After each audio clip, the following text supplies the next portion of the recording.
Subscribe कीजिए हमारे channel को और बेल आइकन को दबाइए हमारी लेटेस्ट भजन की वीडियो सुनने के लिए। आप सभी जानते हैं कि भगवान शिव के दो पुत्र कार्तिकेय और गणेश, लेकिन उनकी एक पुत्री भी थी। जी हाँ, उनकी एक पुत्री जिसका नाम अशोक सुंदरी था, जिसके विषय में पद्म पुराण में उल्लेख मिलता है। भगवान शिव और पार्वती की पुत्री का नाम अशोक सुंदरी था, जो अत्यधिक सुंदर थी। अशोक सुंदरी एक देव कन्या थी, जिसका विवाह राजा नहुस से हुआ था। पद्म पुराण के अनुसार एक दिन माता पार्वती ने भगवान शिव से सृष्टि के सबसे सुंदर उद्यान में घूमने की इच्छा जताई। माता पार्वती की जिद पर भगवान शिव उन्हें नंदनवन ले गए, जहाँ माता पार्वती को एक कल्प वृक्ष नाम पेड़ से लगाव हो गया। कल्प वृक्ष मनोकामनाएं पूर्ण करने वाला वृक्ष था, अतः माता पार्वती ने उसे भगवान शिव से कैलाश पर्वत में ले जाने की बात कही। पार्वती के कहने पर शिव उस वृक्ष को कैलाश पर्वत ले आए तथा वहां एक उद्यान में स्थापित करा दिया।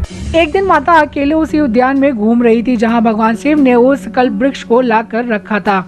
पार्वती को भगवान शिव के ध्यान में लीन होने के कारण अकेलापन महसूस हो रहा था। ऐसे में माता पार्वती एक पुत्री की कामना करने लगी। तभी माता को कल्प वृक्ष का ध्यान आया तथा उस वृक्ष के पास जाकर उन्होंने अपनी इच्छा उसके सामने रखी।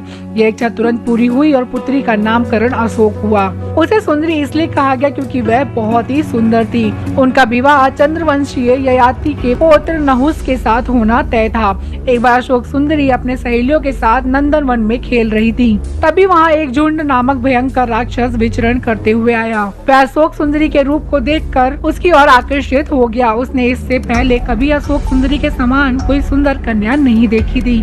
राक्षस ने अशोक सुंदरी के सामने विवाह का प्रस्ताव रखा, लेकिन अशोक सुंदरी ने उसका विवाह ये कहते हुए ठुकरा दिया कि उसका विवाह राजकुमार निहुस के साथ होगा। ऐसा उसे वरदान प्राप्त हुआ है। राक्षस अशोक सुंदरी से बोला कि वह राजकुमार निहुस का वध कर उससे विवाह करेगा। राक्षस ने निहुस का अपहरण कर लिया। उस समय राजकुमार निहुस काफी छोटे थे। राक्षस की एक दासी ने किसी तरह राजकुमार निहुस को बचाकर ऋषि वशिष्ठ के आश्रम में लाई तथा आश्रम में राजकुमार बड़े हुए।